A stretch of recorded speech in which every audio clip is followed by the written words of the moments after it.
얼마 전 WWDC를 통해 iOS 15가 공개가 됐죠. 공개가 됐는데 사실 그렇게 뭐 크게 변하다기보다도 뭐 기존에 부족했던 부분들을 조금 채워나가는 그런 업데이트였다고 볼 수 있는데 뭐 생각보다 뭐 많은 게 변하지가 않아서 좀 아쉬울 수도 있지만 그래도 뭐 여러 가지 바뀐 부분이 있으니까 간략하게 한번 살펴보도록 하겠습니다. 먼저 첫 번째로 페이스타임인데 이번에 애플이 페이스타임에 굉장히 많이 신경을 썼어요. 뭐 시국이 이러해서 뭐 직접적인 만남이 좀 어려워서인지는 모르겠는데 페이스타임에 상당히 많은 신경을 썼고 뭐 여기 보시면은 나의 화면 공유 뭐 이런 메뉴들을 통해서 뭐 내가 보고 있는 화면이나 뭐 심지어 영상, 뭐 음악 이런 거 다 같이 즐길 수 있는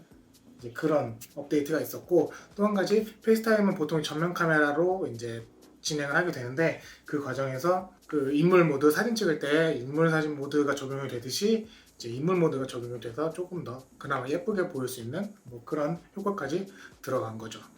페이스타임에 상당히 많은 업그레이드가 됐고 PC랑 안드로이드에서도 이제 페이스타임을 전부 다 같이 할 수 있기 때문에 요즘 같은 시기에서는 뭐 화상회의나 이런 부분에서도 사용이 될 수도 있을 것 같아요. 이번 업데이트에서 가장 변화가 많았던 것이 바로 사파리예요. 사파리는 전체적인 UI 자체가 변경이 됐는데 상단에 있던 주소 입력창이 하단으로 이동을 했고 그 밖에 뭐 시작 페이지를 사용자에게 맞게끔 이렇게 설정할 수 있는 세부 메뉴들도 지원을 하고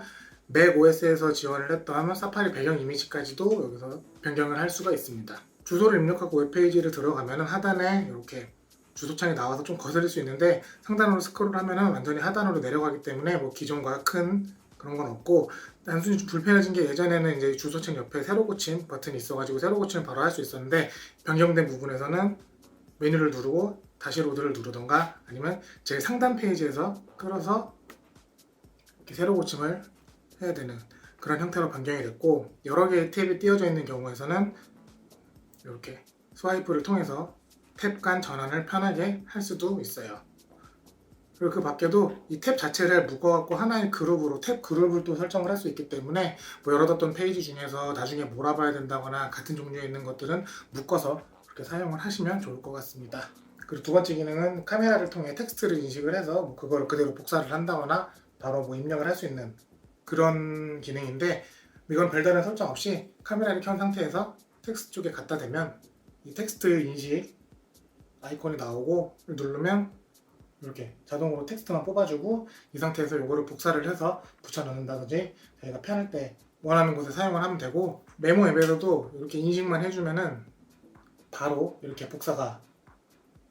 되기 때문에 실시간으로 이렇게 읽고 복사를 해주기 때문에 굉장히 유용은 한데 이게 문제는 뭐냐면 아직 한국어를 지원하지 않기 때문에 영어를 포함한 총 7개 언어를 지원을 하고 한국어를 지원을 하지 않기 때문에 아직까지는 뭐 그렇게 큰 사용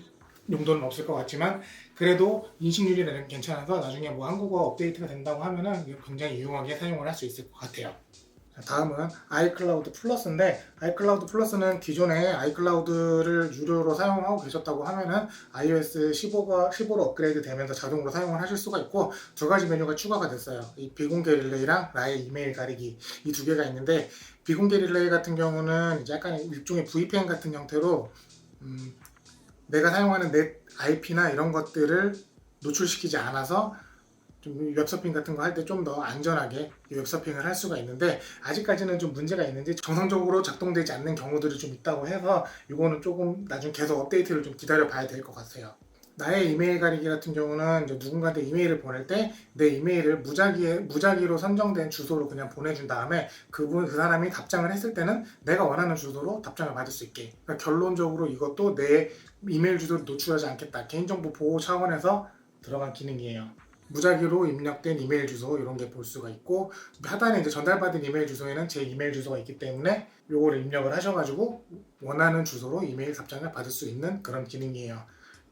그 다음은 집중 모드예요. 집중 모드가 원래는 이쪽 위쪽에 이제 그 방해 금지 모드가 있었는데 하단으로 맡기면서 방해 금지 모드가 약간 좀 더 디테일해졌다라고 보시면 되는 건데 기존 똑같이 방해 금지 모드 이런 거 다 있고 뭐 개인 시간, 수면, 업무 이렇게 기본적으로 정렬되어 있는 것도 있는데 나만의 집중 모드를 생성을 할 수가 있어요. 그래서 뭐 집중한 모드 뭐 이름 같은 거 정해주는 거죠. 집에서 뭐 게임을 할 때 방해를 받고 싶지 않다거나 뭐 여러 가지 이런 게 있을 수 있으니까 아무리 내가 뭐 방 집중을 하고 있는 상태여도 급하게 연락을 받아야 되는 사람들은 여기다 따로 연락처를 추가를 해가지고 이 사람한테 오는 연락은 아무리 이 집중 모드라고 하더라도 연락을 받을 수 있는, 알람을 받을 수 있는 그렇게 지정을 할 수가 있고, 마찬가지로 앱도 내가 원하는 앱들은 항상 이렇게 메시지를 받을 수 있게, 알람을 받을 수 있게끔 그렇게 또 커스텀으로 지정을 할 수가 있어요. 그리고 이쪽에 보면 사용자 해갖고 홈화면이 있는데, 홈화면에 아직 보면 이제 아직 베타 버전이라 이제 한글화가 정확 제대로 안 돼 있는데 커스텀 페이지라고 이렇게 되어 있고, 여기 누르면 당시에 이제 원하는 페이지 같은 거를 지정을 할 수가 있는 거죠. 그래서 내가 아까 만들어 놓은 집중 모드에 들어가면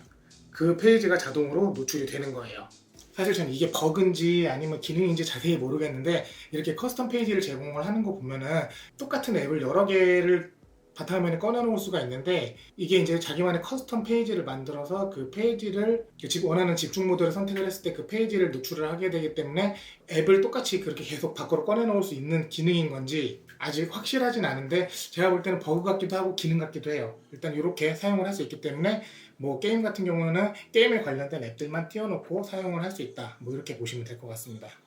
사실 이거는 이 전 업데이트에서도 해줬었어도 됐을 법했던 그런 내용인데, 아이패드에서도 홈화면의 배치를 자유제재로 할 수 있고, 그 다음에 이 앱 서랍까지도 만들어줬어요. 기존에는 한쪽에 있는 이제 그 위젯 공간에만 위젯을 배치를 할 수가 있었고, 앱 서랍이 없어갖고 iOS랑 같이 사용을 할 때 조금 사용성이 달라질 수 있었는데, 이제는 이렇게 끝에 앱 서랍 이렇게 고정이 돼 있고, 이렇게 아이콘으로도 만들어 놓고 끝으로 이동을 해도 앱 서랍이 나오니까 이렇게 편하게 사용하시면 되고, 위젯도 아이폰과 똑같이, iOS와 똑같이 이렇게 원하는 위치에다가 배치를 자유롭게 할 수 있어요. 그리고 멀티태스킹 방식이 바뀐 게 아니라 추가가 됐어요.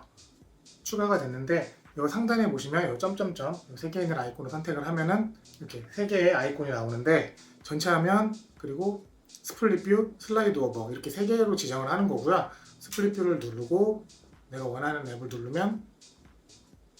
이렇게 사용을 할 수 있게 되는 거예요. 슬라이드 오버로 사용을 하고 싶다라고 했을 때 누르고 똑같이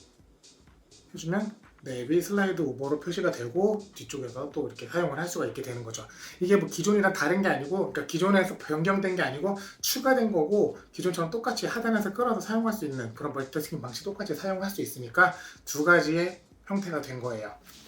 자, 그리고 알림 센터의 모양도 조금 바뀌었어요. 이게 기존의 알림하고 좀 다른 모양으로, 기존 알림 같은 경우는 이 아이콘이 상단에 작게 뜨고 그렇게 나왔는데, 업데이트가 되면서 아이콘이 왼쪽에 크게 보이고 좀 더 어떤 앱에서 알람이 왔는지 또 알아보기 쉬워졌고, 이게 이제 자주 확인하는 앱에서 보내주는 알림과 그렇지 않은 앱들을 따로 분리를 해서 요약을 해줄 수 있는 그런 기능이 추가됐다고 하니까 알람을 관리하기가 조금 더 수월해질 것 같아요.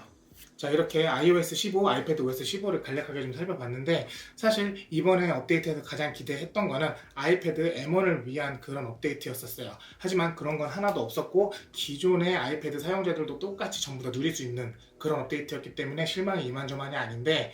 아직까지는 사실 M1 아이패드로 뭘 할 수 있는 게 전혀 없다고 봐도 무관하고, 아직 앱 지원도 똑바로 되지 않을 뿐더러 지금 M1 아이패드의 장점은 오래 사용할 수 있다라는 이 장점 하나밖에 없어요.